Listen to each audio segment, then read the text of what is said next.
Assalamualaikum warahmatullahi wabarakatuh. Alhamdulillahilladzi wa kafa wa salatu wassalamu ala rasulillahil mustafa wa ala alihi wa sahbihi wa man wafa.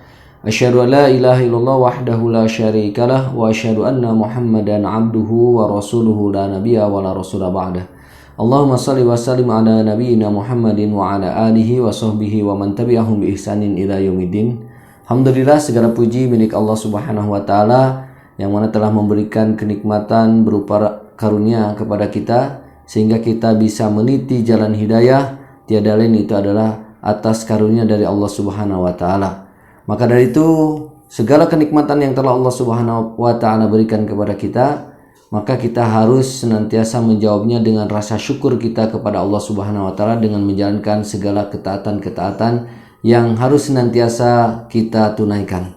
Salawat serta salam semoga tercurah limpahkan kepada junjungan kita baginda Rasul Nabi Muhammad sallallahu alaihi wasallam, kepada para istri beliau, keluarganya, para sahabat, tabi'in, tabi'ut tabi'in hingga kita yang masih mengikuti ajaran yang dibawa oleh Rasulullah sallallahu alaihi wasallam.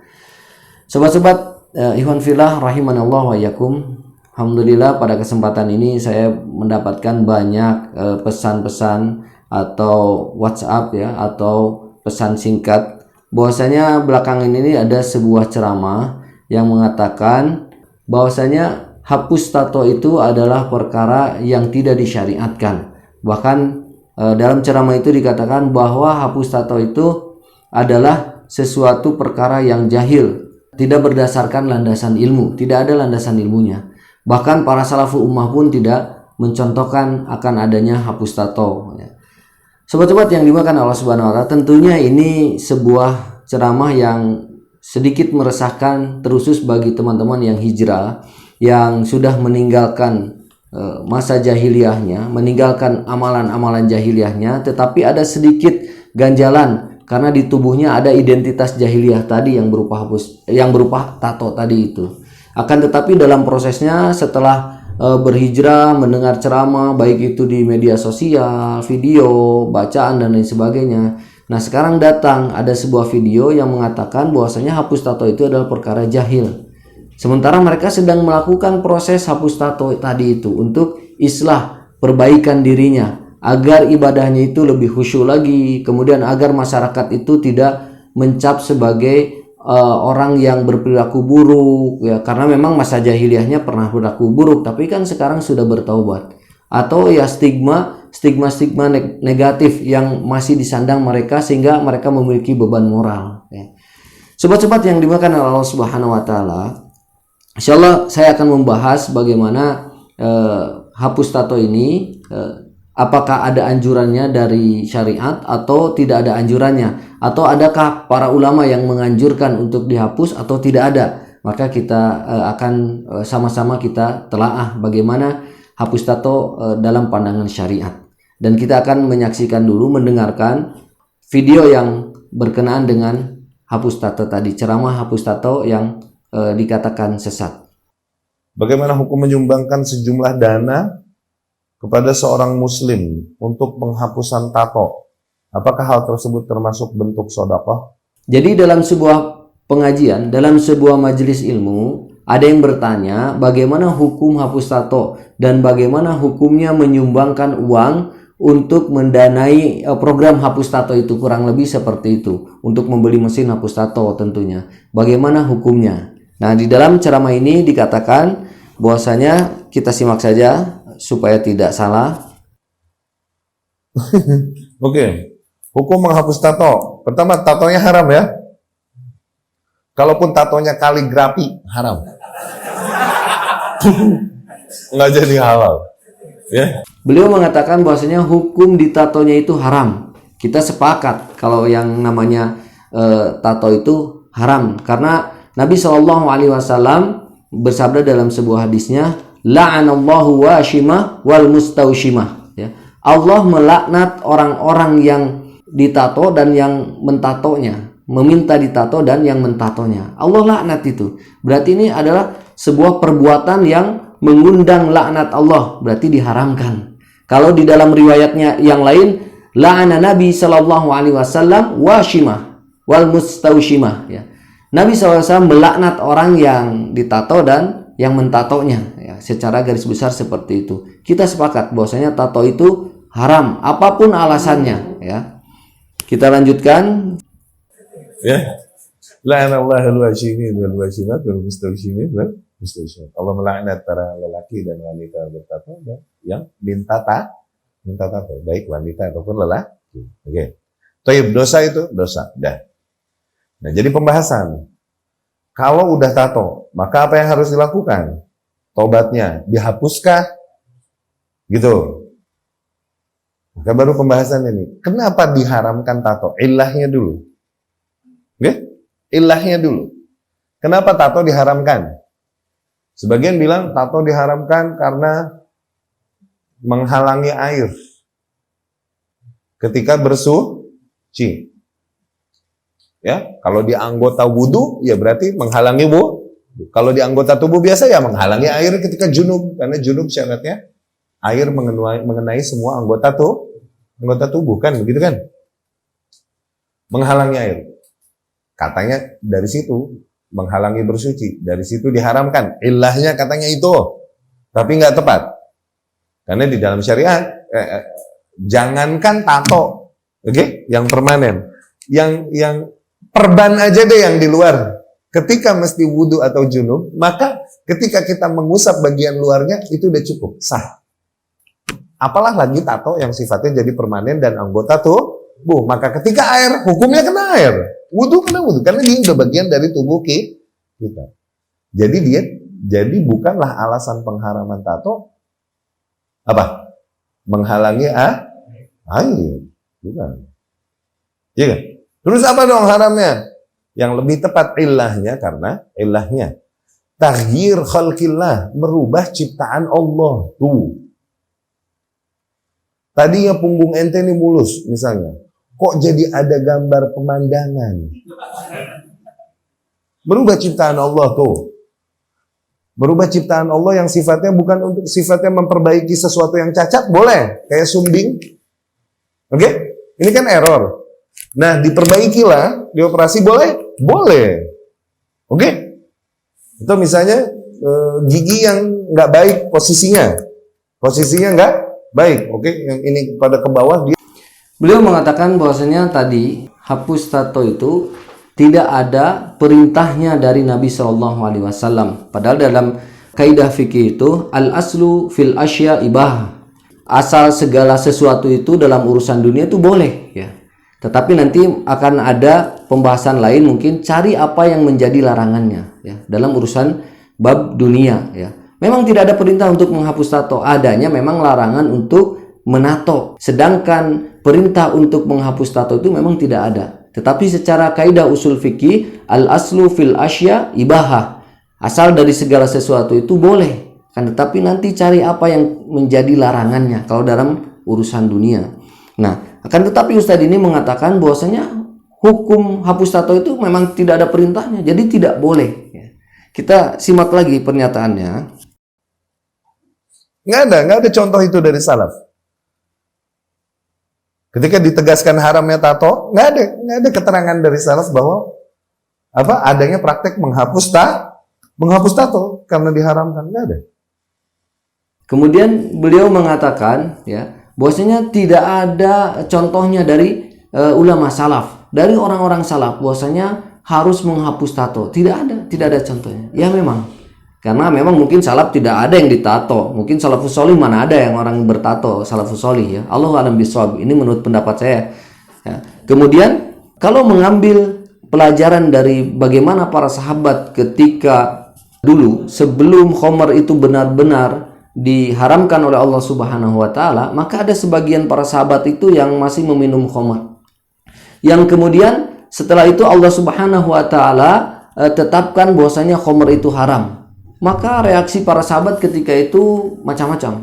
Kemudian dilemparlah, ya, khamar yang ada di tangannya itu, ya, dilempar, kemudian dimuntahkan lagi. Bahkan ada sebagian para sahabat itu yang sampai memasukkan jarinya ke dalam mulutnya untuk mengeluarkan supaya muntah, supaya mual, sakit perutnya kan, kemudian mual muntah, untuk mengeluarkan sisa-sisa alkohol jangan sampai, atau sisa-sisa khamr jangan sampai ada di dalam tubuhnya karena ada barang haram. Itulah para sahabat yang merespon perintah Allah Subhanahu wa taala yang secara sungguh-sungguh ya. Kemudian apakah mereka itu termasuk menyakiti diri mereka dengan memasukkan tangannya, telunjuknya ke dalam mulut, padahal secara zahir, secara logis, kalau memasukkan tangan kita, memasukkan jari kita ke dalam mulut itu adalah perkara yang tidak enak, ya, bisa bahkan termasuk menyakiti diri sendiri. Ya. Maka kemudian kita lihat lagi video berikutnya. Ini dengan konsep salaf sudah jelas semua hal dengan praktek mereka. Satu. Yang kedua, dari sisi usul fikih lagi nih. Kalau kita paham ilahnya merubah ciptaan Allah, maka justru dengan menghapusnya, maka merubah lagi ciptaan Allah. Tuh. Dia mengatakan tadi bahwasanya kalau merubah ciptaan Allah Subhanahu wa taala, ilahnya merubah ciptaan Allah Subhanahu wa taala, maka itu tidak boleh, ya. Kan sudah ditato. Kemudian beliau mengatakan secara fikihnya merubah ciptaan Allah Subhanahu wa taala itu tidak boleh, ya. Tadi dia mengatakan, menganalogikan dengan seseorang misalkan bibirnya sumbing, bawaan lahir, itu ciptaan Allah Subhanahu wa taala, kemudian dioperasi, maka itu boleh untuk perbaikan dirinya. Kemudian apabila giginya ke depan katanya, mohon maaf ya, giginya ke depan kemudian dirapikan supaya jadi rapi, tidak terlalu ke depan atau jadi normal lagi, itu boleh, padahal itu langsung bawaan dari Allah Subhanahu wa taala. Apakah itu tidak termasuk merubah ciptaan Allah Subhanahu wa taala? Itu diciptakan oleh Allah Subhanahu wa taala. Kata dia tidak, ya. Sementara menato itu adalah perbuatan manusia, ya, yang dilakukan oleh syahwat, keinginan yang didorong oleh iblis laknatullah alaihi, kemudian dicoretlah dengan coretan-coretan berbagai macam gambar dan lain sebagainya. Itu buatan manusia, bukan langsung dari Allah Subhanahu wa taala. Maka ini keliru, merubah ciptaan Allah saja, karena tato bukan ciptaan Allah. Itu yang diciptakan oleh manusia, yang diikhtiarkan oleh manusia. Tentunya dengan menghapusnya tentu tidak merubah ciptaan Allah Subhanahu wa taala. Mari kita ikuti lagi videonya. Sama illah lagi, menyakiti diri itu kan nggak boleh. Menyakiti diri untuk sesuatu yang bukan maslahat, bukan madarat. Juga. Beliau mengatakan menyakiti diri sendiri itu tidak boleh, ya. Untuk sesuatu yang maslahat atau yang madarat, ya. Memang tidak boleh menyakiti diri sendiri tadi. Kemudian kalau kita telaah, ya, proses hapus tato di era sekarang, di zaman sekarang itu bukan seperti dulu, sobat villa. Kalau dulu mungkin memang menggunakan istrika sehingga panas, kulit jadi rusak, kemudian ada yang menggunakan kapur sirih, ada yang menggunakan sabun, ada yang menggunakan soda api dan lain sebagainya, sehingga itu sakitnya berbulan-bulan, sehingga sakitnya itu sangat sakit sekali, sehingga berbekas, sehingga merusak juga kulit yang ada. Nah, itu menyakiti diri sendiri, ya. Kemudian kalau kita pelajari, ya, makanya kalau kita pelajari secara ilmu kedokteran, maka hapus tato di era sekarang ini itu sangat minim sekali untuk menyakiti diri sendiri. Karena dalam prosesnya ada beberapa tahap yang harus dilalui. Misalnya kalau seperti program hapus tato yang sudah berjalan, orang yang ingin menghapus tato itu harus melalui medical check lab, harus bawa hasil check lab. Dia harus bebas HIV/AIDS, dia harus bebas hepatitis C, dia harus bebas diabetes, ya. Sehingga ketika dalam proses penghapusannya tidak memunculkan madorot-madorot yang lainnya, ya. Kemudian setelah itu juga kita dibarengi, ya, oleh tim dokter, yang mana dokter berkenaan dengan dokter spesialis kulit, ya. Dokter spesialis kecantikan kulit, ya. Dan itu dilakukan juga oleh dokter spesialis kulit. Kemudian dibimbing oleh dokternya, maka untuk menghilangkan atau mendistorsi atau meminimalisir rasa sakit itu digunakanlah sebuah anestesi, ya. Ada yang pakai krim anestesi agar si rasa sakitnya itu tidak terasa sakit. Walaupun sebagian orang yang sudah melakukan hapus tato ketika ditanya sakit tidak, sakit tidak, alhamdulillah tidak, gitu. Dan nanti insya Allah kita akan hadirkan orang yang memang sudah merasakan bagaimana hapus tato itu sudah dilaksanakan. Ini secara ilmu kesehatan saja ini diakui oleh para dokter, ya, untuk bisa menghilangkan, kemudian efeknya tidak memiliki efek yang merusak kulit, bahkan kulit seperti semula. Nah, sobat-sobat yang dimulakan Allah Subhanahu wa taala, tentunya ini adalah sebuah penjelasan tentang bahwasanya menyakiti diri sendiri ya. Maka jawabannya insya Allah tidak menyakiti diri sendiri. Kita lanjutkan ke video berikutnya. Hanya untuk apa? Untuk menghias diri gitu. Ya, menyakiti diri dengan jarum-jarum tato tersebut. Nah, kalau kita mau ngerubah, ya menyakiti diri lagi, sakit. Kalau kita mau menghapus ya maka. Jadi dia mengatakan kalau dia seseorang itu mau merubah tatonya tadi itu berarti dia menyakiti dirinya lagi. Di awalnya dia sudah menyakiti diri sendiri, kemudian mau dirubah, maka dia menyakiti diri sendiri lagi. Ini perkara yang memang tidak boleh ya. Kata beliau itu menciptakan sebuah maslahat dengan sebuah kemadharatan ya, menghilangkan sebuah kemadharatan dengan kemadharatan lagi yang beliau katakan. Kita lanjutkan lagi. Menyakiti diri lagi dan merubah lagi ciptaan Allah, maka haram. Dan merubah ciptaan Allah lagi katanya. Padahal ini kan bukan ciptaan Allah. Tato yang diusahakan oleh orang tersebut atas dorongan syahwat. Kalau gigi ya ciptaan Allah, kalau bibir sumbing ya ciptaan Allah Subhanahu wa taala. Kalau tato kan itu diikhtiarkan oleh pribadi, diikhtiarkan oleh manusia ya, yang didorong oleh syahwat, yang dihembuskan oleh iblis laknatullah alaih ya. Kita lanjutkan. Maka haram. Beliau mengatakan haram katanya menghapus tato tadi karena tadi ya tidak boleh menyakiti diri sendiri. Nah, kelirulah orang-orang yang bergerak mengiklankan mengiklankan hapus tato ya. Mengiklankan hapus tato. Kelirulah orang-orang yang bergerak menginisiasi ya untuk orang menjadi lebih baik lagi dengan menghilangkan hapus tato. Kelirulah orang-orang yang mengajak kepada perbaikan kepada pribadi seseorang karena menghilangkan tatonya. Ini sangat keliru sekali. Pernyataan yang sangat justru mengelirukan orang-orang yang hendak bertaubat kepada Allah Subhanahu wa taala tentunya. Ya, tidak dilandasi oleh ilmu. Kita lanjutkan videonya. Sodakoh menghapus ini mereka itu tadi kita bilang beragamanya nggak berdasarkan ilmu, hanya karena tren yang dia mengatakan sodakoh kepada program hapus tato, sodakoh meringankan orang-orang yang berhijrah dengan menghapus tato itu, ini keliru. Beragamanya tidak berlandaskan ilmu. Nas'alullah salamah al-afiyah. Semoga Allah Subhanahu wa taala senantiasa memaafkan kita dan senantiasa memberikan hidayah kepada kita tentunya. Nauzubillah summa nauzubillah. Dia mengatakan keliru. Padahal orang mau sedekah, ya, terlepas itu sedekah misalkan hapus tatonya itu memang dilarang secara syar'i. Walaupun memang belum ada larangan ya, hadis yang menyatakan bahwasanya melarang untuk dihapus, belum ada. Ya. Bahkan orang yang bersedekah pun dia katakan bahwasanya dia itu ada orang yang keliru, yang beragama tidak di atas landasan ilmu. Padahal tadi secara kedokteran, secara urusan duniawi ya, dokter itu meneliti dan menganjurkan bahwasanya hapus tato dengan metode laser ya, dengan metode hapus tato yang terkini itu sangat bisa dianjurkan. Kita lihat lagi. Tren yang happening itu nggak ada ahli ilmu yang menuntunnya. Ini keliru.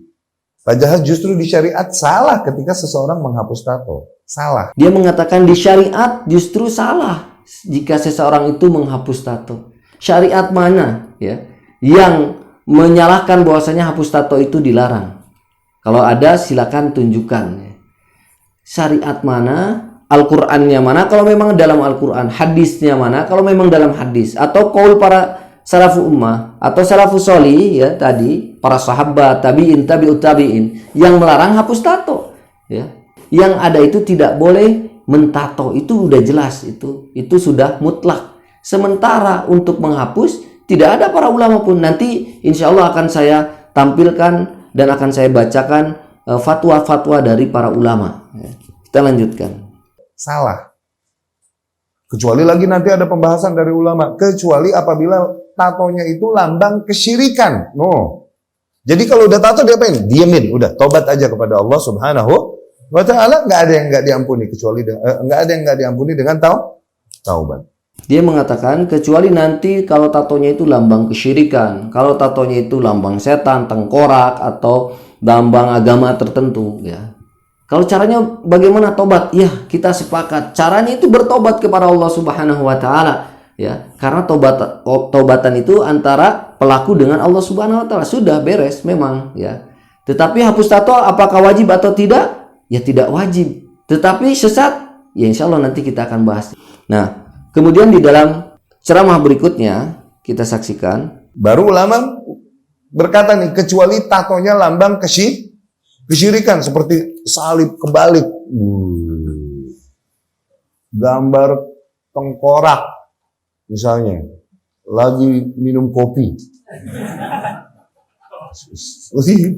lambang-lambang syaitani. Di belakangnya ada gambar hitam bundar, mungkin sundel bolong. Iya, sundel bolong, padahal tompel. Cuman dia gambarin hari jadi seolah-olah sudah bolong. Padahal tompel. Kecuali lambangnya lambang-lambang syaitani gambarnya. Maka dihapus. Tapi dihapus ternyata madorotnya lebih besar. Kenapa? Sakit. Tadi dikatakan kecuali lambang-lambang setan, lambang-lambang kesyirikan itu para ulama mengatakan dihapus. Tetapi menghapusnya lebih menjadikan madorot katanya tadi ya. Karena dia belum tahu ya sistem yang terbaru, maka banyak-banyak berwisata lah, banyak-banyak main ke tetangga, silaturahmi gitu. Jangan kita tinggal di tempat kita sendiri sehingga kita memandang bahwa kita yang paling benar ya. Mainlah, dunia itu sangat luas sekali. Seperti para sahabat, para ulama itu sering main. Mereka mencari hadis dari suatu tempat ke tempat yang lain, melakukan safar dan lain sebagainya, sehingga dia bertambah wawasannya. Sehingga para sahabat itu tidak dalam mengeluarkan fatwa itu tidak bermudah-mudahan. Kita lanjutkan. Sakit luar biasa. Diapain? Sampai ulama bilang, ya udah, jangan sampai lambang syaitan itu dibawa mati. Kalau gitu apa? Bisa jadi sampai lambang kekufuran, lambang syaitan itu tambahin tatonya. Tuh, palingkan dari gambar syaitan itu. Itu begitu malah. Bisa jadi begitu. Nauzubillah, summa nauzubillah. Dia mengatakan bahwasanya kalau tatonya itu lambang kesyirikan, tatonya itu lambang setan, maka para ulama mengatakan palingkan gambarnya itu dengan ditato lagi. Nas'alullah salamah al-afiyah. Ulama mana yang menyarankan seperti itu? Ya. Ulama mana yang menyarankan seperti itu? Fatwa yang dimana yang harus menghilangkan suatu kemungkaran dengan kemungkaran lagi. Ya. Menghilangkan satu madorot dengan kemadorotan lagi. Tadi dia mengatakan bahwasanya di awal tidak boleh menghapus karena menjadikan madorot dengan apa? Dengan melukai diri sendiri. Ya. Ini dengan mendistorsikan tato tadi itu dengan cara ditato lagi. Bagaimana bisa? Ya, melakukan sudah bertobat dari laknat pribadi yang dilaknat oleh Allah Subhanahu wa taala dengan tato, kemudian untuk bertobatnya dengan melakukan lagi perkara yang dilaknat oleh Allah Subhanahu wa taala. Ini sesuatu perkara yang kontradiktif ya. Sesuatu yang tidak masuk akal, secara syar'i pun tidak ada. Ulama mana ya yang menganjurkan hal seperti itu kalau memang ada ya.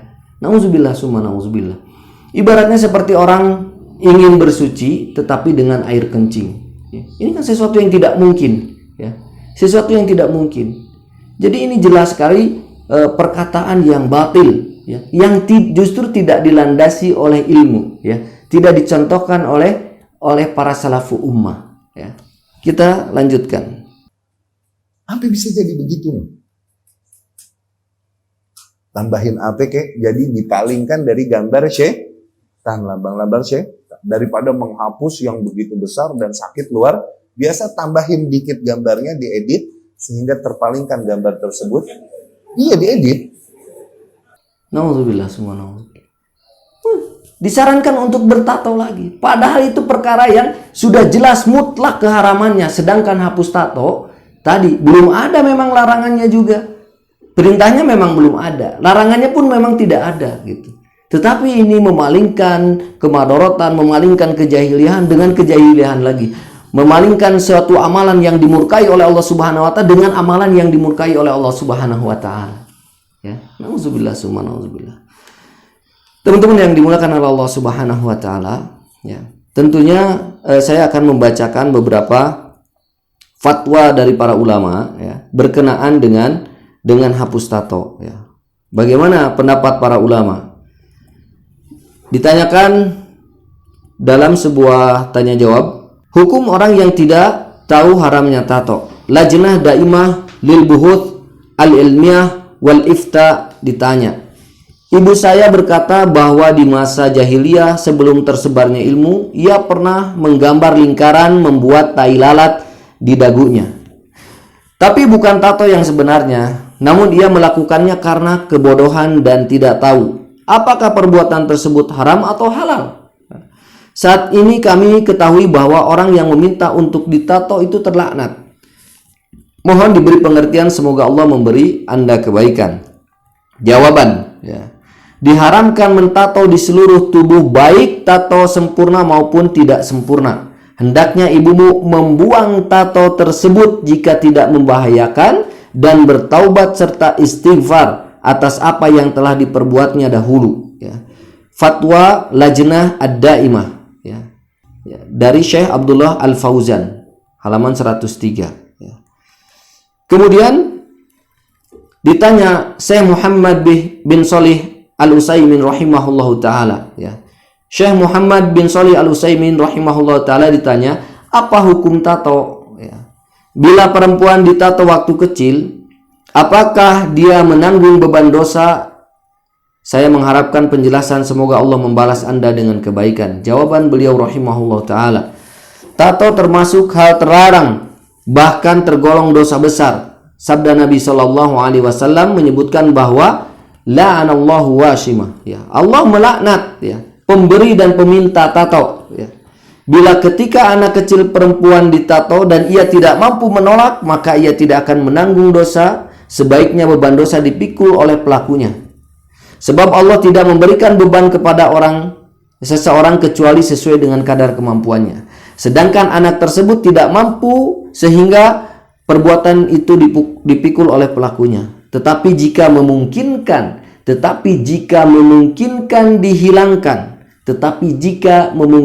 dihilangkan tanpa menimbulkan bahaya bagi dirinya, maka sebaiknya dihilangkan. Semoga Allah memberi taufik. Syekh Utsaimin rahimahullah taala di dalam Fatawa Manarul Islam. Kemudian Ikhwan Fiddin rahimanallah wa yakum, ya. Di sini juga ada pertanyaan ini pernah dilayangkan kepada Rumah Fatwa Darul Ifta Mesir, ya, sebagai berikut kutipannya. Apakah sah sholat dengan bertato permanen?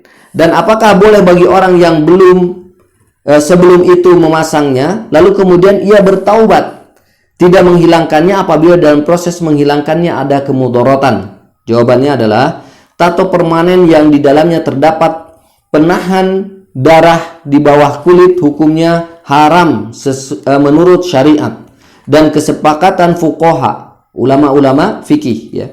Dan mengharuskan taubat darinya dan wajib menghilangkannya apabila tidak ada kemudaratan dalam hal itu atas yang memasangnya.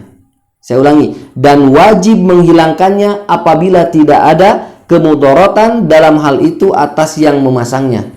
Adapun jika para ahli kesehatan menetapkan bahwa dalam menghilangkan terdapat kemudaratan, ya, maka boleh baginya tidak menghilangkan dan sholatnya dengan tato sah atas pendapat mayoritas fuqaha dan tidak ada dosa atas orangnya tersebut, ya, setelah bertaubat. Dar al-Ifta, ya, nomor urut 4918,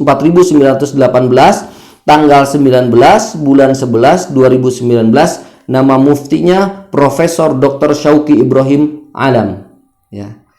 Ini jelas, ya, fatwa ini tadi ada mengikut sertakan tenaga medis, mengikut sertakan orang yang ahli di dalam masalah kesehatan, terutama di dalam masalah kulit tadi. Bahwasanya program hapus tato ini pun dibarengi, kemudian didampingi oleh tim dokter yang tidak asal hapus jebret gitu, asal hilang, enggak. Ada tim dokternya, ya. Ikhwan fillah rahimanallahu wa iyyakum. Kemudian di sini dijelaskan lagi, Jadi sudah jelas menghapus tato itu bukan perkara yang melanggar syariat, bukan perkara yang menyelisihi syariat, bukan perkara yang membenturkan dengan larangan Allah Subhanahu wa taala. Nauzubillah summa nauzubillah, ya. Maka dari itu tidak boleh bagi kita bermudah-mudahan untuk mengeluarkan fatwa tentang hapus tato misalnya, atau sesuatu yang kita itu tidak tahu ilmunya di dalamnya. Maka kita tanya kepada orang yang tahu ilmunya. Banyak para asatid. Jangan sampai semangat kita di dalam berhijrah, semangat kita di dalam mengikuti jalannya para salafu ummah, ya, salafus sholih, ternyata kita salah, ya, mengambil ilmu bukan dari pusat atau sumber, ya, yang memang kapabilitas di dalam masalah syariat atau dalam masalah kesehatan tentunya. Sobat-sobat yang dimuliakan oleh Allah Subhanahu wa taala, ya. Ini ada sebuah Allah Subhanahu wa taala berfirman di dalam surat Al-Isra ayat ke-36, "Wa la taqfu ma laisa laka bihi ilm, inna sam'a wal basar wal fuad kullu ulaika kana anhu mas'ulan." Ya. Janganlah kamu mengikuti sesuatu yang tidak ada atau tidak mempunyai ilmu atasnya. Sesungguhnya pendengaran, penglihatan dan hati itu akan dimintai pertanggungjawaban di hadapan Allah Subhanahu wa taala, ya. Ibnu Abbas radhiyallahu anhu mengatakan bahwa artinya wala takfu itu adalah wala takul, ya. Berarti janganlah kalian mengucapkan sesuatu yang tidak ada ilmu di dalamnya, di atasnya. Jadi kalau tidak tahu mengenai hapus tato, jangan berkata, ya, tentang hapus tato. Tanya dulu tadi ke dokternya, baru dia berfatwa. Kemudian Ibnu Katsir rahimahullah taala, Imam Ibnu Katsir rahimahullah taala, ya, beliau menerangkan ayat di atas wala taqfu ma laisa laka bihi ilm tadi itu dengan innallaha naha anil qauli bidzan. Sesungguhnya Allah itu melarang, ya, melarang perkataan tanpa ilmu atau hanya dengan prasangka saja. Oh, kayaknya seperti ini, dengan zon saja, dengan prasangka kita. Tidak boleh seperti itu. Tanyakan dulu kepada dokter, tanyakan dulu kepada para ulama. Jangan seenaknya jebret, ya, nggak berjalan di atas ilmu perkara yang jahil, tidak mengikuti salafus ummah. Nas'alullah salamah wal afiyah, ya. Yanifidin rahimanallah wa iyyakum. Kemudian Abu Husain rahimahullah taala mengatakan dalam sebuah perkataannya bahwasanya sungguh salah seorang di antara kalian mudah berfatwa dalam suatu urusan yang seandainya ditanyakan kepada Umar bin Khattab radhiyallahu an, ya, maka Umar bin Khattab itu akan memanggil, ya, mengumpulkan seluruh ahlu Badar, ya, seluruh ahlu Badar itu dikumpulkan untuk dimintai jawaban dari permasalahan yang ditanyakannya. Dijelaskan di dalam Sunnah Al-Baghawi, ya. Dahsyat sekali. Umar bin Khattab, sahabat Nabi SAW, ya, orang yang mulia, salafus sholih, ya. Ketika ditanya suatu urusan, maka dia kumpulkan dulu ahli Badar, ahli ilmu, orang yang telah mendapatkan legitimasi dari Allah dan Rasulnya, radhiyallahu an, ya, para ahli Badar. Kemudian baru dia menjawab. Sementara ini, ya, dengan seenaknya tidak dilandasi ilmu, kemudian menyesatkan orang yang menghapus tato, orang yang menggalang dana untuk program hapus tato, orang yang berinfak di jalan Allah Subhanahu wa taala untuk membantu saudaranya menghapus masa jahiliyahnya, menghapus noda-noda yang ada di tubuhnya, menghapus lambang-lambang kesyirikan di dalam tubuhnya, kemudian dikatakan jahil, tidak berada di atas ilmu, sesat. Nauzubillah summa nauzubillah. Yunifidin rahimani Allah wa iyyakum. Ini adalah sebuah tanggapan dari video yang beredar, yang mudah-mudahan ini menjadi sebuah pembelajaran, terkhususnya bagi saya pribadi, karena saya memang bukan ustadz, saya hanya orang yang bergerak di bidang sosial, yang berusaha meringankan beban saudara-saudara kita yang berhijrah dengan memiliki identitas jahiliyahnya, ya, berupa tato, kemudian dihapus, kemudian diajarkan mengaji, diajarkan huruf alif, ba, ta, sa, diajarkan kepada sunnah, ya, kalau mengeluarkan seseorang dari jalan Allah Subhanahu wa taala, memvonis seseorang dari jalan Allah Subhanahu wa taala, memvonis seseorang dari jalan sunnah, keluar dari sunnah, pelaku bid'ah, itu perkara yang mudah. Tetapi yang susah itu bagaimana mengembalikan seseorang itu ke jalan hidayah, agar mereka kembali ke jalan Allah Subhanahu wa taala, agar mereka menjalankan sunnah Nabi Shallallahu alaihi wasallam. Itu susah sekali, ya.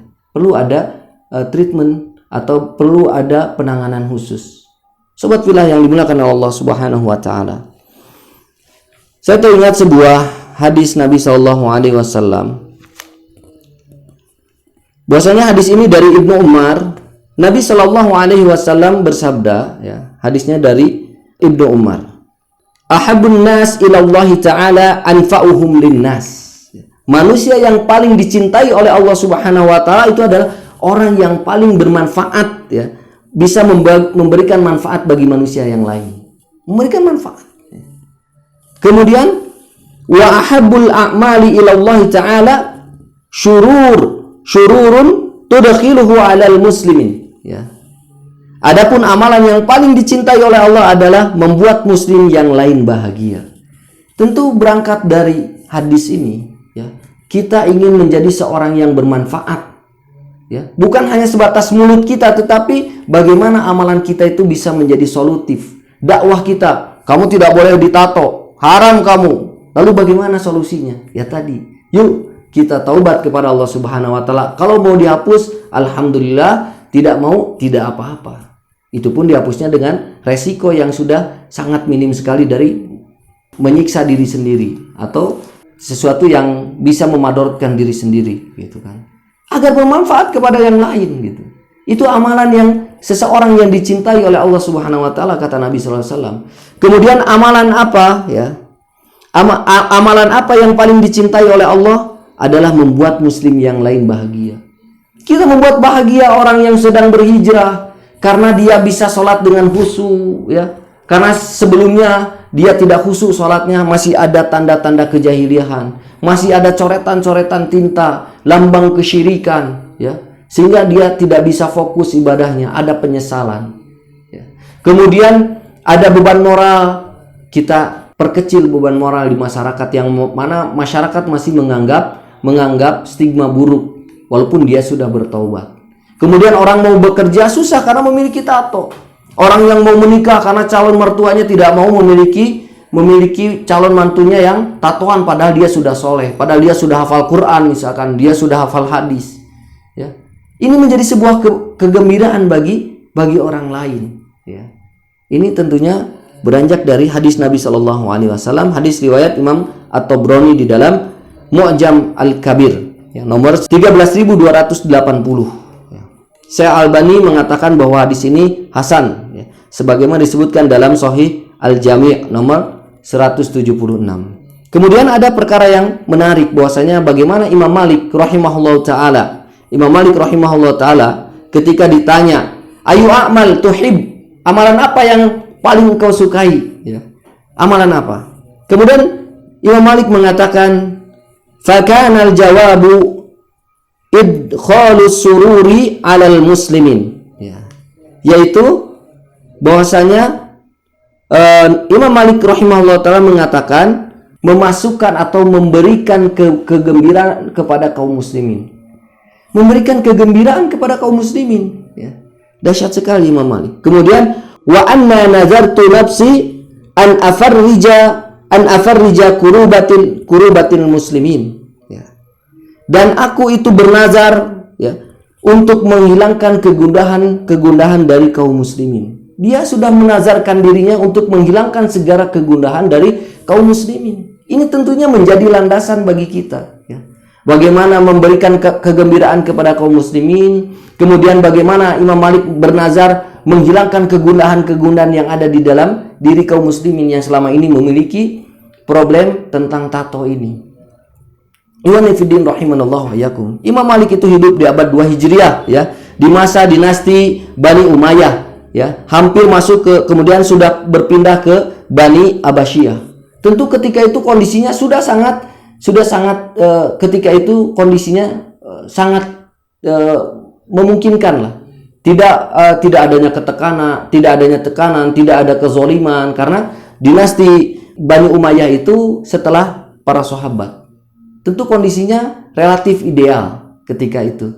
Tetapi Imam Malik ingin memberikan kabar gembira kepada kaum muslimin, ingin menghilangkan kegundahan. Nah ini, kita hidup di tengah kezoliman, kita hidup di tengah zaman yang penuh dengan fitnah, ya, kepada kaum muslimin, tekanan dan lain sebagainya, kemudian membuat gaduh dengan memberikan fatwa yang tidak berlandaskan dengan ilmu. Sobat Villa yang dimuliakan oleh Allah Subhanahu wa taala, maka dari itu ini adalah sebuah jawaban, ya. Mudah-mudahan jawaban ini bisa dipertanggungjawabkan kelak di hadapan Allah Subhanahu wa taala, karena kami menyertakan dalil-dalil, karena kami menyertakan pendapat-pendapat dari para ulama, ya, yang mudah-mudahan ini tidak keluar dari ranah syariat atau tidak melanggar dari syariat yang sudah ditetapkan oleh Allah Subhanahu wa taala. Kalaupun kami melanggar dari syariat itu, tentu kami memohon ampunan kepada Allah Subhanahu wa taala atas segala kehilapan ini. Akan tetapi mudah-mudahan ini menjadi sebuah wawasan, tidak mengambil mengambil ilmu dari satu tempat saja, ya. Karena berbahaya sekali, ya, kalau kita mengambil dari satu sumber yang tidak menyertakan dalil-dalil secara jelas. Dan jangan sampai semangat kita di dalam berhijrah, semangat kita di dalam menggapai hidayah, semangat kita di dalam meniti jalan Rasulullah SAW dan mengikuti salafus sholih itu terlalu minim pengetahuan kita, terlalu cepat kita mengambil keputusan dikarenakan sudah melihat pecinya, sudah melihat janggutnya panjang, sudah melihat bajunya gamisan, mengatakan salafus sholih, manhaj dan lain sebagainya. Tentunya kita harus bijaksana. Bagaimana seseorang itu harus dilandasi ilmu, karena para salafu ummah itu berjalan di atas hujah, tentunya dibimbing oleh para ulama. Itu saja mungkin Sobat Villa yang bisa saya sampaikan. Mudah-mudahan ini menjadi sebuah pengetahuan bagi kita, tambahan ilmu bagi kita, khususnya bagi saya pribadi, karena saya sekali lagi bukan ustadz, ya. Saya hanya orang yang ingin memberikan solusi kepada teman-teman yang sedang hijrah, yang kemudian dalam perjalanannya ada sesuatu yang tidak mengenakan dalam prosesnya. Bukan berarti membela diri, tetapi ya kita karena memang sudah berjalan, berusaha menghadirkan hujah-hujah yang ada, ya, berjalan di atas ilmu, dan mudah-mudahan Allah Subhanahu wa taala senantiasa memberikan kekuatan kepada kita untuk bisa menjalankan segala titah perintahnya dan menjauhi segala bentuk larangannya, dan kita bisa mengikuti uswah yang terbaik yaitu Rasulullah SAW dengan menjalankan sunnah-sunnahnya, dan kita bisa meniti jalan generasi terbaik yaitu jalan salafus sholih. Wallahu a'lam bishawab. Aqulu qouli hadza wa astaghfirullah li wa lakum. Assalamualaikum warahmatullahi wabarakatuh.